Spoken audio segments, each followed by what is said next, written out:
This week on Myths and Legends, there are two Grimm-ish fairy tales. On the first, you'll see that all you need to become a medical doctor is confidence, and no formal training whatsoever. On the second, you'll see how the best drinking buddy of your whole life might just be death. The creatures this time are the wise women of the forest, who will turn their unfathomable anger on you if you go after their pets. Which animals in the forests are their pets? Well, they'll let you know by hunting you.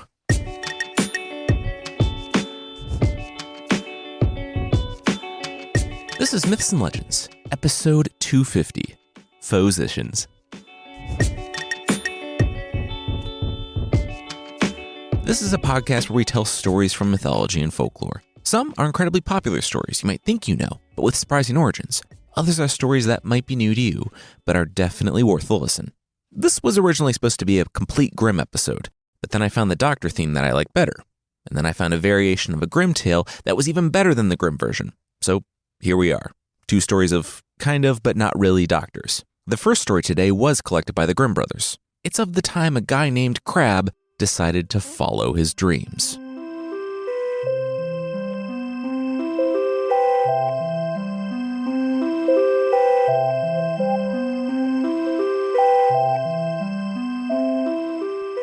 "Hey, Crab," the doctor said to Crab, the man who delivered the firewood. What's up, bud?" Crab had been late that day, and as such, he dropped off the wood just as the village doctor and his wife were sitting down for dinner. He thanked the doctor for the money, and then he made the mistake that would define the rest of his life. He looked back and kept looking for 5 whole minutes. The doctor and his wife sat at the table, and the doctor was content to let Crab just go through whatever he was going through in his doorway, but his wife nudged him. The doctor knew the guy. Say something. So the doctor wiped his mouth, took a big guzzle of ale, and walked over to Crab. Crab held back sobs for exactly 1 moment, and then the dam burst. He buried his face in his hands, and then the doctor's shirt. He said he saw the doctor's food and drink, his house. Crab cried that he should have been a doctor. He could have worked with his mind instead of his hands, breaking his back, cutting wood every day, and driving it into town. The doctor said that, hey, it's okay, bud. Crab's job wasn't so bad. Crab replied that he literally worked in the dark forest. There were actual ogres out there trying to eat him every day of his life. Water monsters trying to pull him under every time he walked by the river.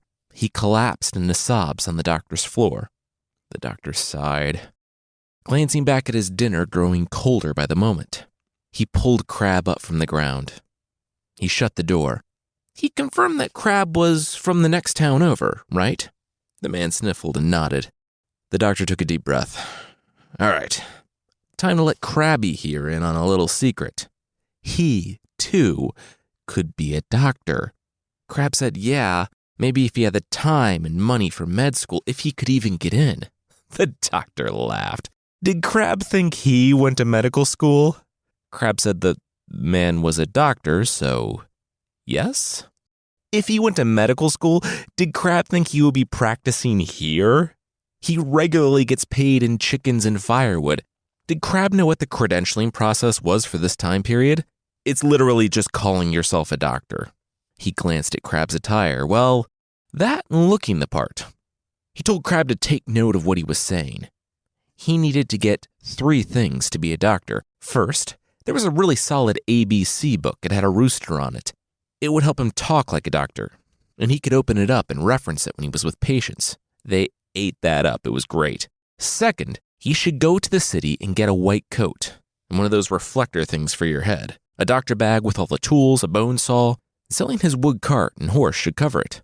Third, get a sign made that said, "I am Dr. Know-All," and put it in front of your house, and boom, you're a doctor.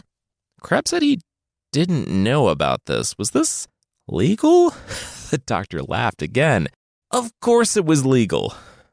Ethical? Well, he wasn't a philosopher. He wasn't that type of doctor. Crab was about to say that he didn't seem to be any type of doctor, but the man cut him off. This town has been part of 4 different kingdoms in the last 100 years. Going around and making sure every doctor in every town's credentials are up to snuff, or existent, is really low on their priority list. Do you concur?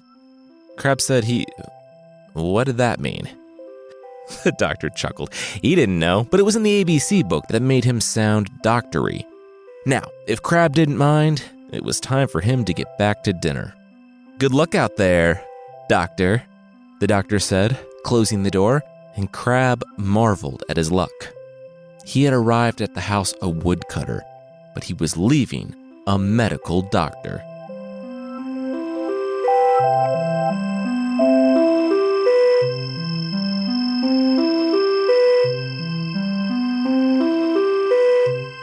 Why did that guy just leave our house covered in leeches? Gret asked her husband, Crab, when she returned from town. Also, who is Dr. Know-All and what are you wearing? She looked the house over. Uncomfortable chairs, months-old magazines. Wait, was he pretending to be a doctor? Crab closed his ABC book. Oh, dear wife, no.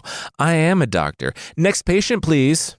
A coughing man scurried up to Crab, holding his wounded arm, and Crab took him in the patient room, aka their kitchen. The appointment was over quickly. Crab's treatment was to put some alcohol in it. In him. Dr. Know-All clarified, saying that the man should drink ale until he felt better, and the man left satisfied with the prescription. Gret watched as Dr. Crab saw patient after patient, prescribing some level of bloodletting or drunkenness to all of them. Finally, the last patient of the day sat. He was a man dressed in silks, hat in his hands. Crab said that the doctor would see him now, and the man rose. Was he really Dr. Know-All? Did he know all? Dr. Crab smirked. The man could read the sign out front, couldn't he? The stranger nodded. The man in the waiting room continued, For such an educated man, the following task should be easy. He was a nobleman, a very wealthy nobleman, but a ring that had been in his family for generations had been stolen from him. Surely, a man who knew all should be able to recover the stolen ring. Crab nodded. Yes, indubitably. He checked his ABC book. Yeah, that made sense. He nodded again. Yes, inscrutably, he smiled. Then you must come with me immediately, the nobleman stated. The good doctor could eat and stay at his manor this evening, while he worked on the mystery. Crab raised a finger. He would leave this instant. Gret had to step in. Now wait, doctor, she said, pulling her husband aside. Being a doctor with the locals was one thing, but Crab cut her off. Where were his manners? He turned to the nobleman. His wife must come along with him. The nobleman nodded. Of course. Crab grabbed Gret by the arm, and together they boarded the carriage with the nobleman.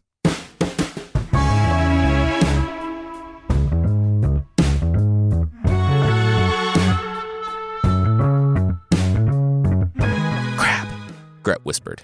Crab shook his head. He was Dr. Know-All. Yeah, for a week, Gret muttered. It was a fancy dinner party where all the assembled nobles, the lords, dukes, duchesses, and many other titles Crab pretended to know, talked about the most recent news. The nobleman who hosted them had been robbed.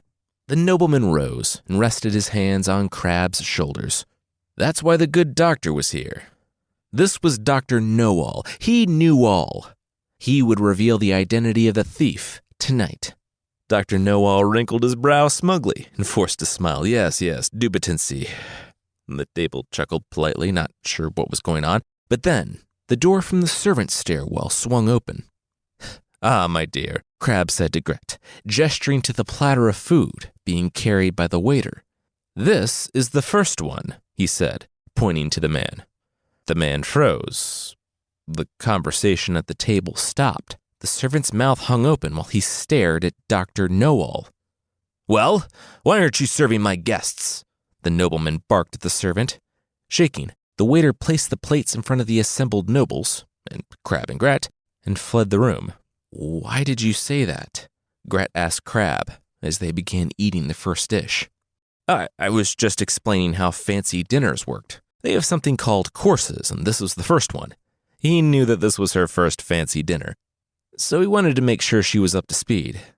I saw you Googling fancy dinners on your phone on the carriage ride over, and this is your first fancy dinner too, bud, Gret said with a headshake.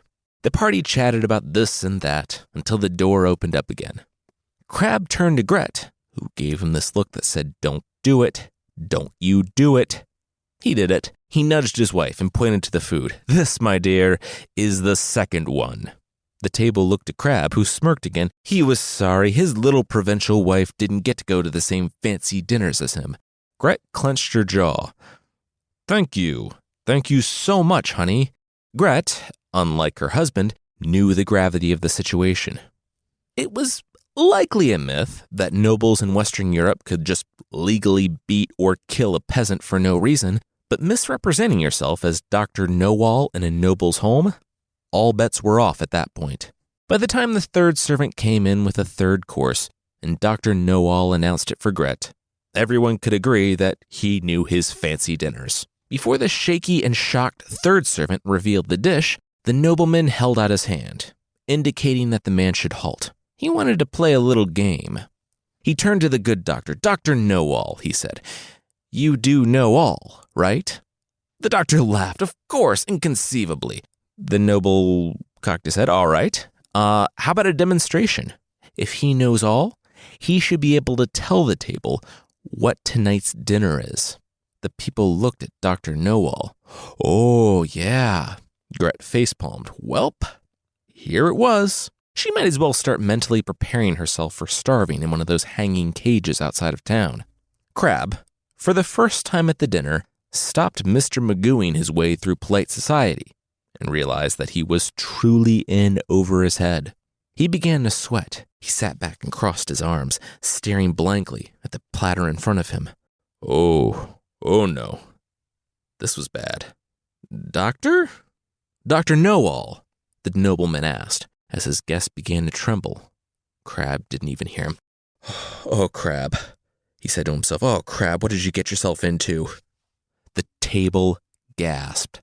But before Crab could break down and say that yes, he was a fraud, his medical school consisted of a nice coat, a bone saw, and an ABC book, the servant's shaking hand raised the cover on the main course. They were crab legs. The whole table stood, clapping for the man who truly was Dr. Know-all. The nobleman's ring was as good as back. Crab, though, needed a minute. Could he and his wife know where the restrooms were? Gret, though, shook her head. Nah, this was amazing Crab, and if this was her last meal, she was going to enjoy it. Nice save, though, Doctor. Crab swallowed hard, listened to the directions to the bathroom, and left the room. He didn't make it 20 paces down a hallway until rough hands grabbed his wrists and a sack slipped over his head. His feet were kicked out from under him, and he was dragged from the house.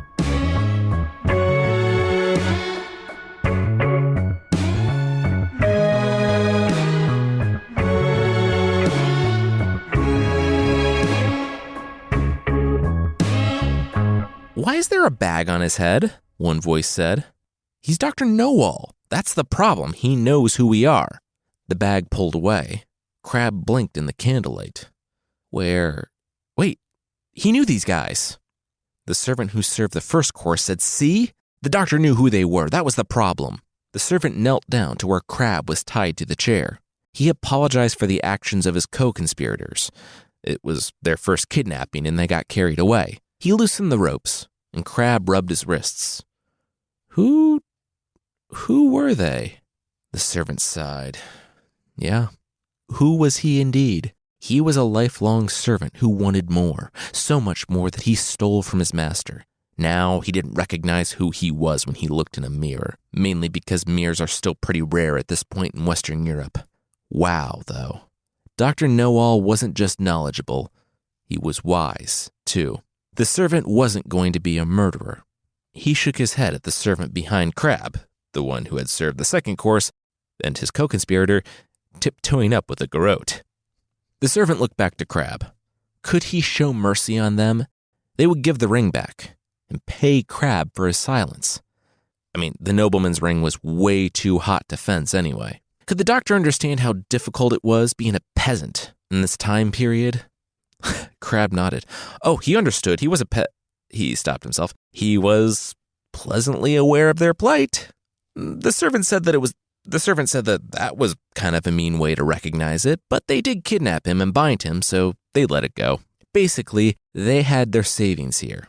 How much silver and gold would it take for Dr. Know-All to come to a different conclusion?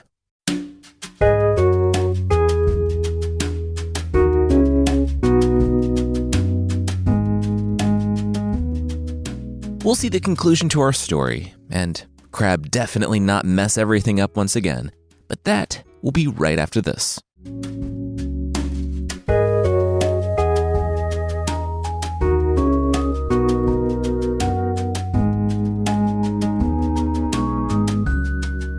When Crab returned to the dinner 10 or 20 minutes later, with a jingle in his pocket, the group was well on to dessert.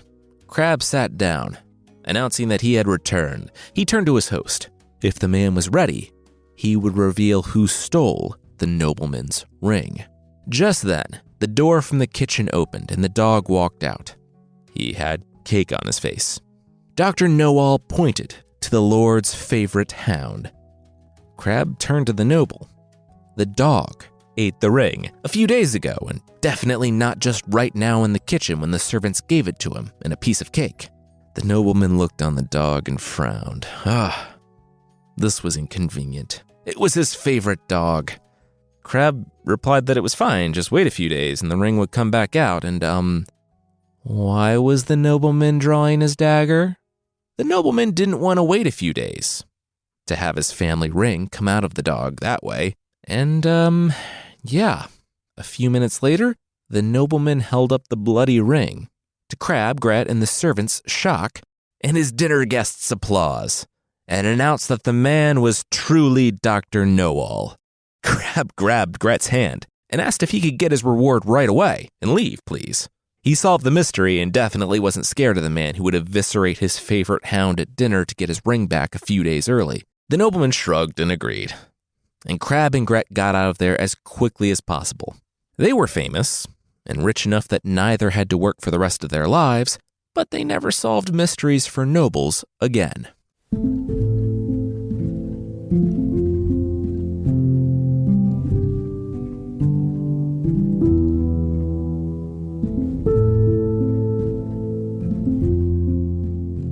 Most of the story comes to us from the Grimm brothers, but I took the ending from a Danish version, because in the Grimm version, despite making a deal with the thieves, Crab is led into the kitchen, where one of them is hiding in an oven, listening, and Crab consults his ABC book for some reason, looking for the rooster. When he can't find it and demands that it come out, one of the thieves rushes from the oven, revealing the hiding place of the stolen goods, despite having agreed on a cover-up. The dog thing, though legitimately horrifying, not only helps Crab to understand just how out of his depth he is, but also works as an easy way for everyone to come out okay. Until the nobleman draws his knife. The second story today is a Norwegian tale. It's a variation of the Grimm brothers' tale, Godfather Death. This one has a far less ominous name. It's called The Boy with the Ale Keg.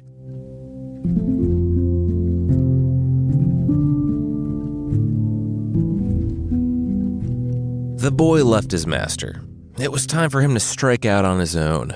He demanded his payment for years of work, and the preteen boy walked away with a giant keg of ale. You see, he had been working for a master brewer who made ale unlike any in the world. It wasn't magical or anything, but it might as well be.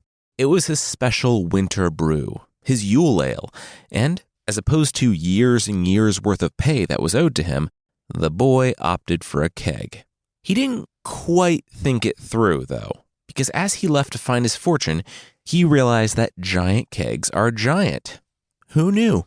He rolled it on for as far as he could, but eventually he ended up in the forest where the road grew narrow and uneven. He had to pick up the keg and carry it on his back.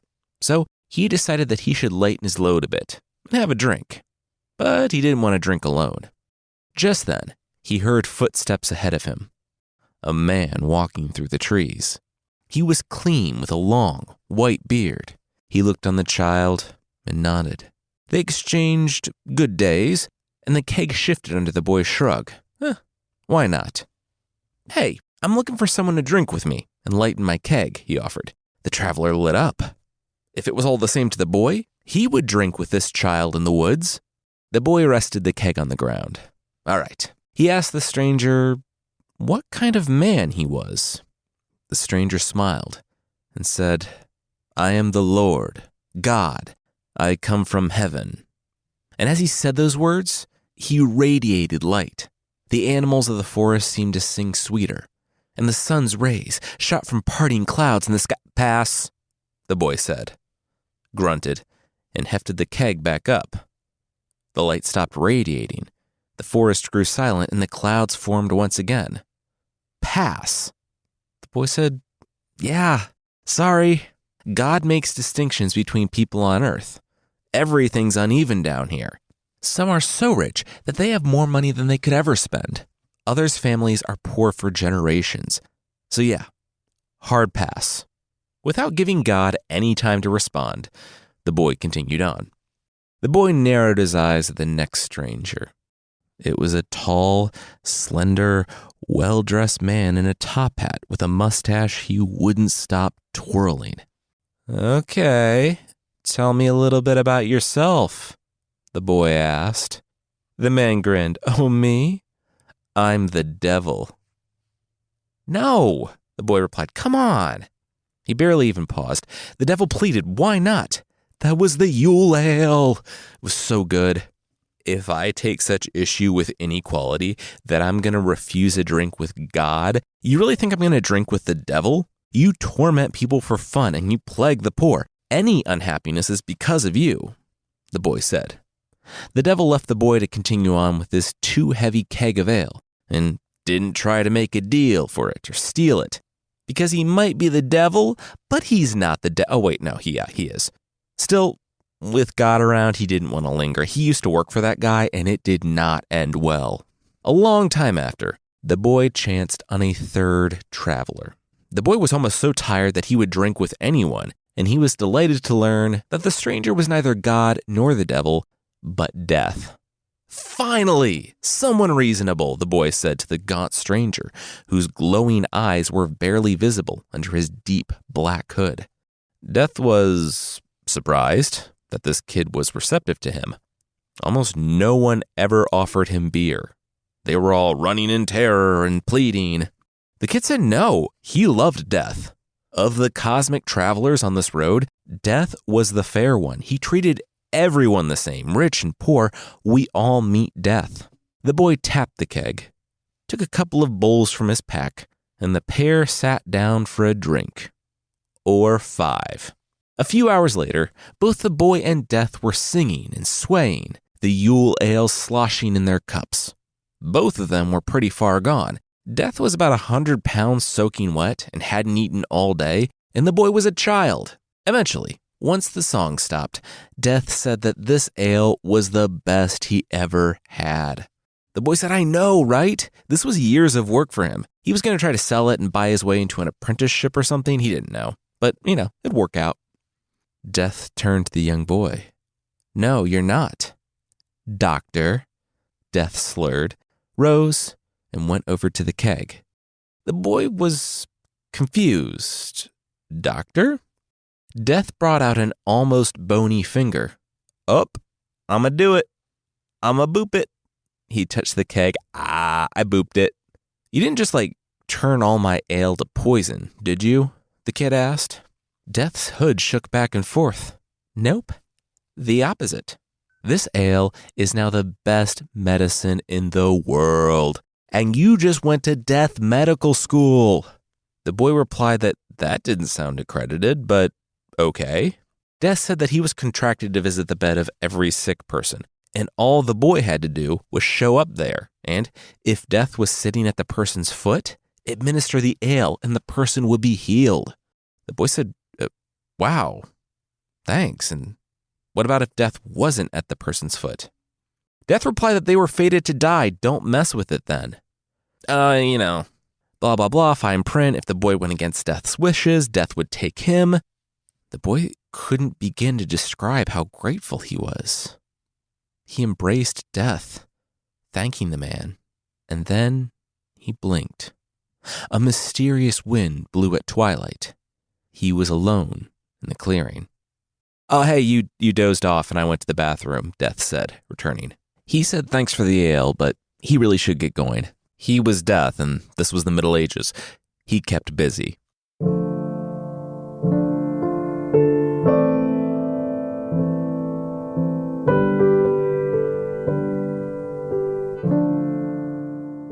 We'll see what happens when you give a child limitless money and fame, but that, once again, will be right after this.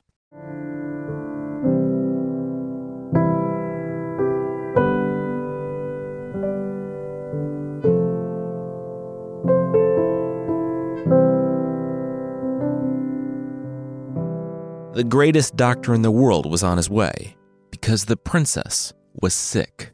Now in his early 40s, the child was no longer a child, but the most renowned doctor in the world. He only had to work pro bono a few times before establishing his reputation.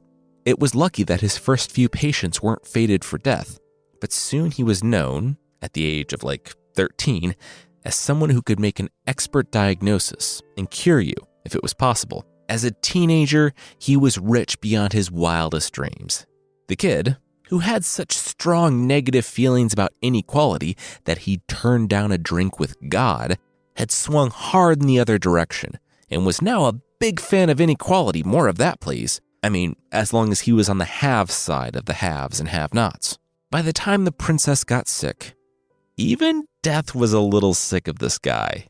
Now, though, the doctor saw the opportunity for not just limitless wealth and fame, but power as well.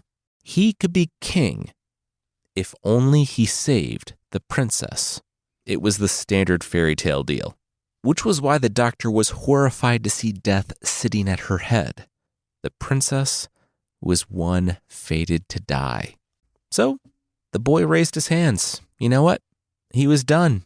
He went to go talk to Death, sitting by the princess's bed, just talking about this and that, how life was, and Death narrowed his glowy eyes. The boy was being weirdly chatty. He had been cordial for years, but kind of only that. Cordial, work polite. He made it very clear that they were only work friends. The kid, the doctor, said that he was done. He was retiring. He had enough money now. He was just going to live out his life in his 6 mansions. This was the last time Death would see him, until his own end. The doctor pulled a flask out from his coat. "Hey, since this was his last job, how about a drink, for old time's sake?" It wasn't ale, he was still using that as medicine. This was the good stuff. 30 minutes later, Death nodded off and started snoring in the chair. When the boy lifted Death's arm and dropped it on the armrest, limp, the kid rose quickly and whispered for some servants. "All right, do it. What they talked about, do it now." Instantly, a dozen men tiptoed into the room, grabbed the princess's bed on all sides, and spun it around to where the doctor said Death was sitting at her feet.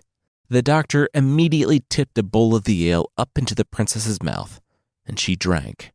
She gasped awake. The color had returned to her face. She was healed. The room cheered, and Death awoke. He immediately realized what had happened and rose to confront the boy, who only shook his head. What? He didn't know what Death was so mad about. He had fulfilled their agreement to the letter. He didn't give her the medicine until Death was at her foot. Death shook his head, his bony finger poking the doctor on the chest. The doctor knew exactly what he was doing. He went against their agreement. He was tired of this. Now the doctor was coming with him. About time, too. The doctor hung his head, but then looked up. Death was a being of his word, right? A being of honor? Death nodded, yeah. That's what they initially bonded over in the forest. The boy knelt, taking Death's hand. He now saw that he had been horrible. He didn't want to go hopeless into the next life. Could he get a Bible and read the Lord's Prayer? Death sighed. Ugh, this guy. You know what? Sure. The doctor had been his friend once upon a time, and Death had wanted nothing more than the guy to change. It was a little late, but he would support this. Sure. Go grab a Bible. And the boy did. He held up a Bible and began reading. Our Father who art in heaven, He got all the way down to the end. Lead us not into temptation, but deliver us from evil. The boy stopped. You know what? Let's put a pin in this. We'll come back to it. Death said, no, it was his time. Yes, but also no. See, you said that I could read the Lord's Prayer first, and I didn't get all the way through, so I can't go yet, the doctor replied. He closed the Bible with a thud and tossed it over his shoulder onto the bed behind him. He left Death, fuming but a being of his word, standing by the foot of the bed. All right, wedding time.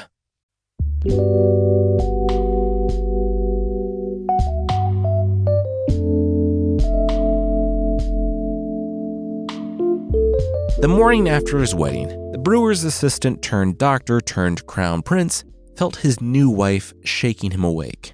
Hey, weird stuff, but there was painting on the ceiling?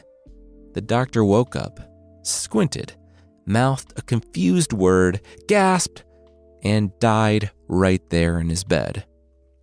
The princess screamed as her husband lay dead next to her, and she didn't even look up. The castle guards would never know how it happened, but in their sleep, someone had painted the last word of the Lord's Prayer, Amen, above their bed.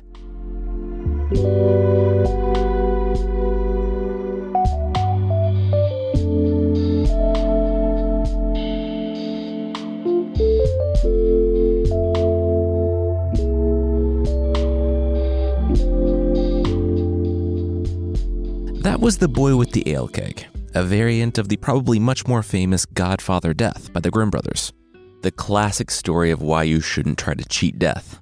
We have told the Grimm version on the member podcast, and I'd say it's different enough that if you're interested in that, please go check it out. Next week, there are 2 Christmas ghost stories from Scandinavia. Then we end the year with some Monkey King. If you'd like to support the show, there's still a membership thing on the site. For less than the price of a Necronomicon book cover, a book cover that looks like it could summon monsters from the dark dimensions, you can get extra episodes and ad-free versions of this show that won't make all your books look like they're about to summon a necromancer. Kind of a good thing, I'd say. Check out mythpodcast.com/membership for more info on the membership.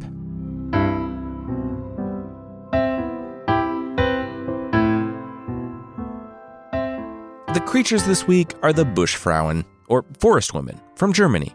If your weekend plans include you baking bread with caraway seeds, telling people about that crazy dream you had, and peeling bark off some trees, I have some bad news for you. The forest women hate all of those things. Also, those are really specific, odd weekend plans. They don't like it when you peel bark off trees because it hurts the trees they live in. I don't know why they don't want you telling people about the dreams you had, other than that it can be sometimes kind of boring. And as for the caraway seeds, apparently spirits can't eat your bread then. They don't like the caraway seeds, which, I mean, did the spirits pay for the flour or help me make the bread? No. Stop expecting free bread, spirits. Oh, and the forest women also prefer that you don't count your dumplings when you cook them. Probably so more spirits can get more free meals. The forest women are short, golden-haired, shaggy-skinned women with, quote, pendulous breasts and hollow backs. If you listen to them, and essentially end up running a cafeteria for a spirit infestation, they will reward you in 3 ways. They'll reveal the secrets of herbal healing, they'll make plants grow by dancing, and they'll give away endless balls of yarn for your knitting. Their boss, Busch Großmutter, that's just a shot in the dark in terms of pronunciation, is a white-haired forest woman who runs things when she's not running for her life. She's forever pursued by a mystical hunter who, once he spots her, pursues her relentlessly and only stops if she takes rest on a fallen tree with 3 crosses carved into it. So, if you want your plants to grow, endless yarn for your knitting, and herbal remedies of dubious effectiveness, take a carving knife into the woods with you. There's a similar creature in Scandinavia who knits socks and tells hunters which animals they can and can't kill. And if you hunted the wrong animal, well, the hunter became the hunted. In fact, up until the 17th century, real-life warrants listed involvements with these creatures as a cause of death. They're also called, quote, a troll hag in Scandinavia, which definitely not worthy of death, but if you're going to call a mythological creature a troll hag to their face, you're pretty much taking your life in your hands.